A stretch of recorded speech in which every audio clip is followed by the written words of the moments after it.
सुरुवातीलाच मित्रांनो, महाराष्ट्राच्या राजकारणातून धाराशिव जिल्ह्यातून आली सगळ्यात मोठी घडामोड. शिवसेना खासदार ओमराजे निंबाळकर यांचा सगळ्यात मोठा निर्णय. महाराष्ट्राच्या राजकारणामध्ये ओमराजेंनी घेतलेल्या या निर्णयाचं स्वागत. मित्रांनो, नेमकी बातमी काय आहे? 5 खासदार देखील आता फसले आणि महाराष्ट्रात पुन्हा निवडणूक. यामागचं नेमकं गणित काय मित्रांनो, जाणून घेऊया. महत्त्वाची बातमी शिवसेनेच्या गोटातून उद्धव ठाकरे यांच्या शिवसेनेकडून.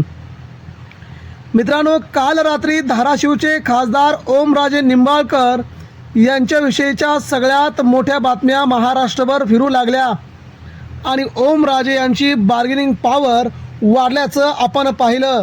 एकनाथ शिंदे यांचे बडे नेते ओमराजे निंबाळकर यांना भेटायला त्यांच्या पुणे येथील निवासस्थानी गेले आणि त्यानंतर मित्रांनो गणित फिरली ती थेट मातोश्रीवरून.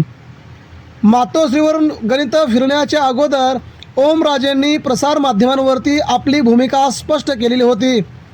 भूमिका स्पष्ट करत असतानाच त्यांनी उद्धव ठाकरे आणि आदित्य ठाकरे यांच्याबद्दल माझी कोणतीही तक्रार नाही, त्यांच्याबद्दल मी बोलणार देखील नाही, अशी भूमिका ओमराजे निंबाळकर यांनी घेतली. आणि ती भूमिका घेतल्याच्या नंतर मित्रांनो, महाराष्ट्रात मात्र राज्याच्या राजकारणामध्ये ओमराजे शिवसेना सोडणार नाहीत ही बातमी वाऱ्यासारखी पसरली.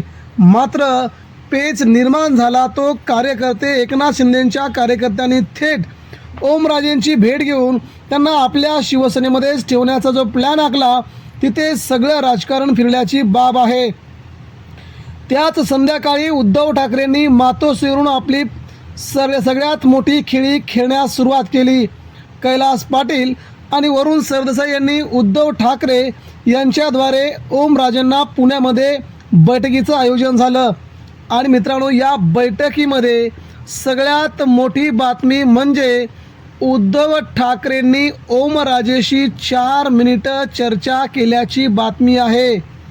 ओमराजे निंबाळकर यांना उद्धव ठाकरेंनी शिवसेनेतच राहावं, ओमराजेंनी शिवसेनेतच राहावं असं उद्धव ठाकरेंनी ओमराजेंना सांगितलं. 4 मिनिटांमध्ये जी चर्चा झाली त्या 4 मिनिटांच्या चर्चेच्या शेवटी ओमराजे निंबाळकर यांनी उद्धव ठाकरे यांना सांगितलं, उद्धव साहेब, मी तुम्हाला भेटायला सोमवारी मातोश्रीवरती येत आहे, असे ओमराजे निंबाळकर यांचे शेवटचे शब्द मातोश्रीवरून मिळाले.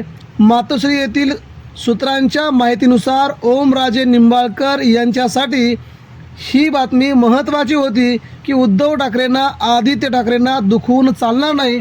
तेव्हा त्यांनी मुंबईत लवकरच मातोश्रीची म्हणजे उद्याच उद्धव ठाकरेंची भेट घेणार असल्याचं त्यांनी वक्तव्य केल्याची सूत्रांनी माहिती दिली आहे.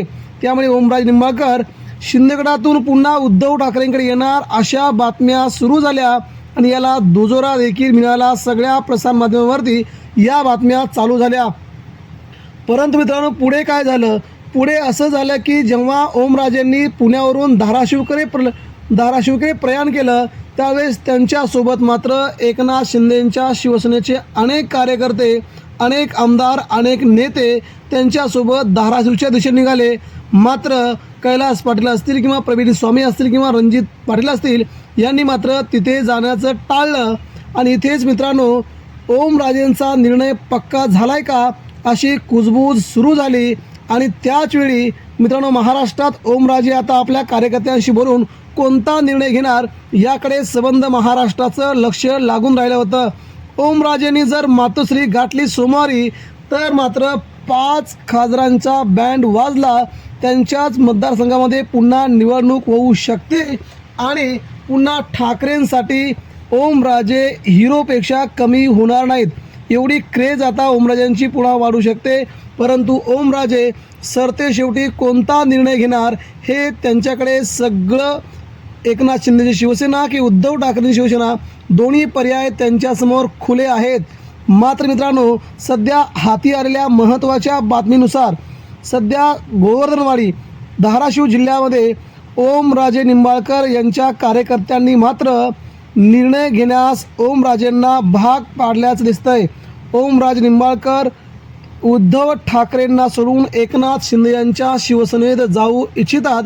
कार्यकर्त्यांनी एकनाथ शिंदेंकडे कॅबिनेट मंत्र्यांची मागणी केली असून ते जर मिळत असेल तर आपण एकनाथ शिंदेंकडे जावं अशी माहिती कार्यकर्त्यांनी दिली. त्यामुळे ओमराजे निंबाळकर आज रात्री अथवा उद्या सकाळी हा निर्णय कळवतील.